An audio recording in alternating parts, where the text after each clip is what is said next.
Bom dia, boa tarde, boa noite, meus amigos e minhas amigas.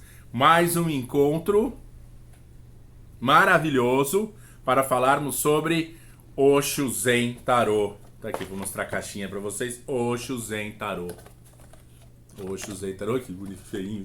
Osho Zen Tarô. Bonita essa caixa, acho linda. Osho Zen Tarô. Depois você vai desse lado, tá? E o que está acontecendo nesse momento? Hoje, carta número 21, conclusão. Mas não é a conclusão, sabe por que não é? Porque é o que tem de cartas. Foi um pouquinho só, foi mais ou menos isso. Tem tudo isso de cartas.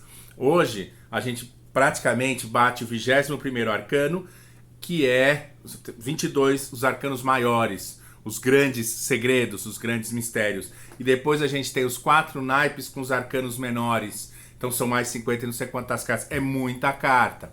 Então essa é uma primeira etapa que a gente já fez em 22 semanas, fora alguns vídeos extras que eu fiz. E hoje é uma conclusão, coincidentemente é uma conclusão, deixa eu pôr bem bonitinho para vocês. É uma conclusão, tá? Aí, lindo. É uma conclusão de um pequeno ciclo dos arcanos maiores. Entre os menores e os maiores tem uma carta que o Osho colocou, que é o The Master, que a gente vai falar dela depois. O que acontece? Eu interpreto essas cartas, né? Esse manual, vem um manual, esse box que eu mostrei para vocês, vem com esse manualzinho, tchuk, com as interpretações dos arcanos, né? Então você não fica solitário interpretando, ai meu Deus. E eu vou lendo para vocês e falando e dando as minhas interpretações, tá? Essa carta especificamente, o que o Osho faz? Eu também procuro não me desviar muito do que ele fala.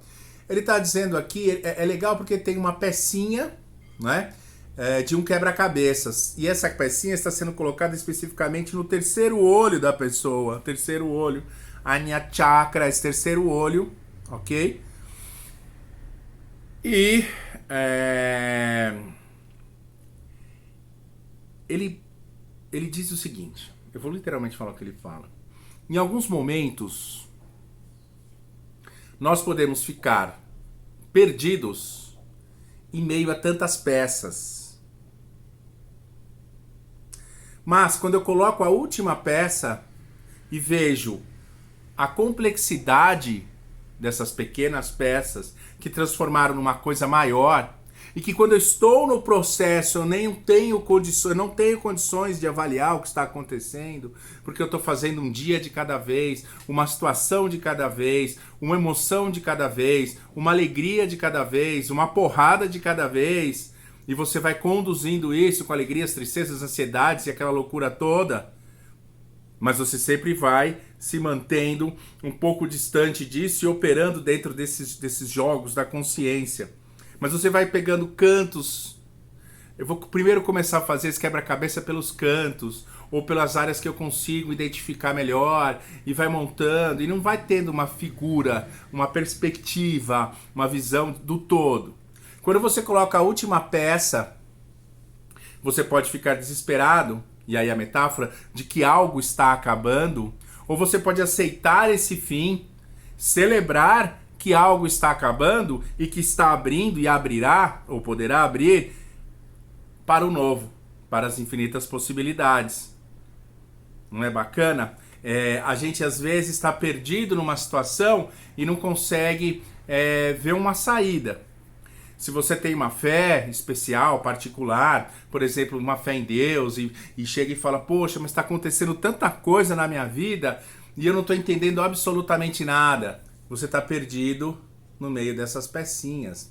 É legal ter esse distanciamento e perceber que em algum momento, se você realmente tem fé e tudo, que essa última peça vai te mostrar uma perspectiva de um todo maior e você vai entender, às vezes você vai entender, a grande maioria, espero que sim, e que nos seja concedido a isto, a entendermos a complexidade, a completude de uma situação, não de um todo. A gente sempre tem, né, um todo é todo e a gente não consegue entrar nessa frequência. Eu faço uma outra analogia, que é a analogia da visão de uma pessoa que está entrando numa floresta e você, por exemplo, acho que todo mundo já ouviu isso, mas não custa nada falar.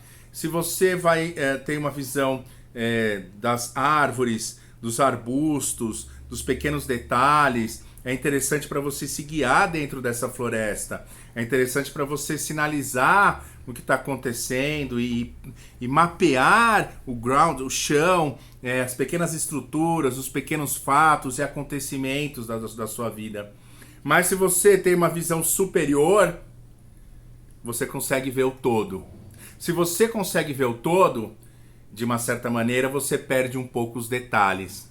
Então o lance também é interessante oscilar entre isso. Entender que se eu ficar muito preso aos detalhes desses pequenos arbustos e dessas pequenas coisas que acontecem, eu perco um pouco essa coisa de ver o todo. E se eu só quero ver o todo, e estou de cima, né, e só estou vendo o todo, eu perco os detalhes das pequenas coisinhas do cotidiano, né, do Deus que habita nas pequenas coisas, eu perco essas pequenas coisas. Então é interessante, do meu ponto de vista, a gente alterar entre tentar ter uma visão do todo, mesmo que em algum momento não seja possível, mas se esforçar para tal, e também em alguns momentos vivenciar e ver as pequenas coisas, ver os detalhes dessa selva, dessa mata, desse caminho, dessa vida, dessa trilha, desse caminho que nós estamos aqui percorrendo, não é?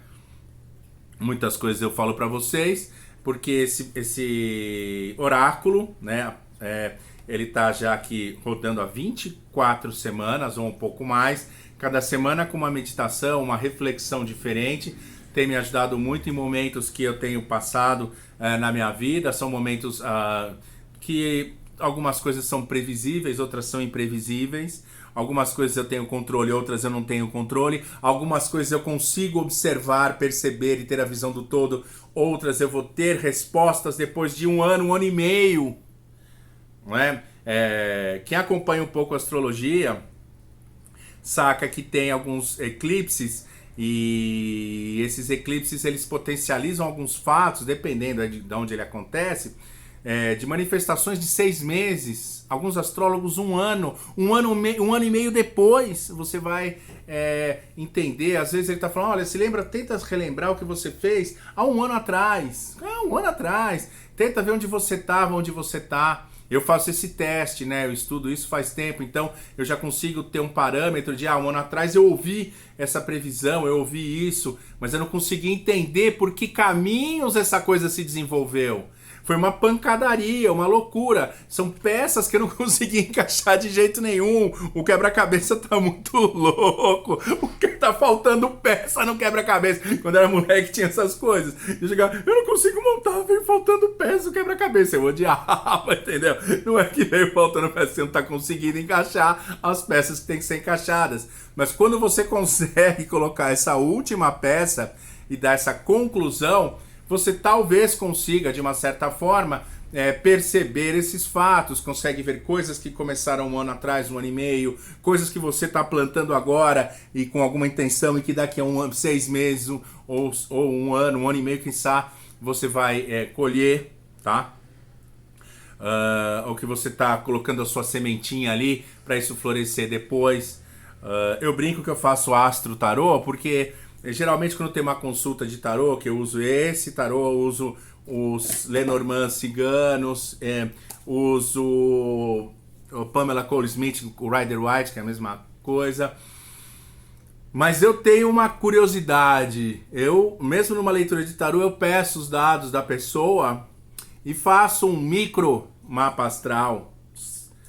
Porque às vezes tem algumas indicações que são importantes, que me auxiliam na leitura de tarô. Mas como assim, Murbach? Eu abro, leio normalmente, mas às vezes a pessoa me faz uma pergunta e eu tenho um mapa ali, eu falo, mas porque tem tal coisa ali. Claro que fazer a carta natal, o mapa astral, essas outras coisas, é um outro trampo, é uma outra dinâmica, é uma outra coisa. Mas eu sempre faço essa coisa do astro tarô, porque eu dou uma olhada assim, eu uso como recurso para me auxiliar, para conseguir dar uma resposta interessante para a pessoa e não ficar só nesse achismo ou nessa coisa toda. Quando a pessoa começa a entender níveis mais profundos da sua existência, que todos nós temos e vamos, né, mergulhando cada vez mais, a gente sai um pouco dessa coisa do fatalismo, até às vezes do sugestionamento, né, de um oraculista falar para você que tal coisa vai acontecer, você fica autossugestionado e aquela coisa acontece.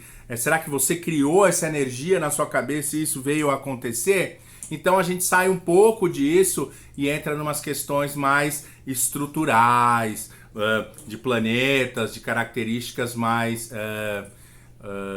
assim, fundamentais do ser humano. Os astros, não é minha essa frase, os astros indicam, mas não determinam.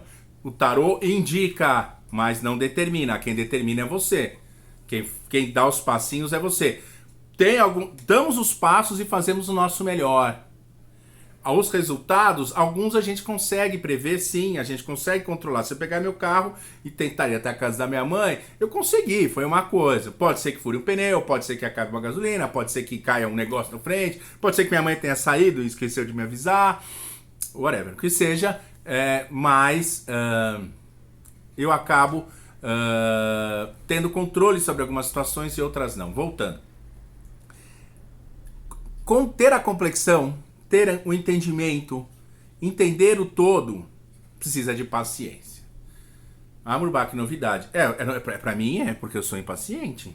Eu faço meditação todo dia, essas coisas não quer dizer nada, eu sou impaciente. Então eu trabalho a minha impaciência e os frutos de trabalhar a minha impaciência, quando eu consigo eu ter como presente poder observar um percurso de um ato, de um ano e meio, um fechamento de um quebra-cabeça, entender por onde as coisas caminharam, entender por onde no meio dessas pecinhas eu fiquei maluquinho, entender onde com essas pecinhas eu fiquei mais tranquilo, consigo até apreciar a visão do todo, me despedir e me abrir para o novo. Não é legal? Não é legal? Eu acho fantástico, eu acho ótimo isso. Essa é uma carta 21, que seria a 20ª carta, porque o 0 é o louco. Essa carta 21 seria a carta de fechamento dos arcanos maiores. Depois a gente tem a carta do mestre, The Master, que é uma carta sem nada. E depois a gente começa a ter todos os arcanos. Provavelmente eu vou fazer um percurso, uma reflexão dessas 22 cartas antes de começar os arcanos menores e organizar um pouco as coisas do meu canal para ficar tudo com as capinhas dos vídeos organizadinhas, porque eu não fiz as capinhas porque eu não tenho paciência. Acabei de falar que eu sou impaciente. Eu gosto de gravar, gosto de falar, mas parar e ficar horas lá montando as capinhas. Mas eu curto, é um dia para fazer isso, é uma disciplina. Ok? Então fica o recado para essa semana. Até a próxima carta do mestre, que obviamente ao falar de mestre eu vou falar do mestre interior, não vou falar de nenhuma coisa, né? O mestre exterior é aquele que indica. Quando você interioriza esse mestre, você tem a autoindicação, você consegue sacar as coisas um pouco melhor. Não é fácil, mas não é impossível, ok? E pode ser fácil também, né? A gente pode descrever esse ponto de vista de achar que é difícil. Por que não? Como seria isso ser fácil também? Como seria acessar esse mestre interior com uma certa facilidade?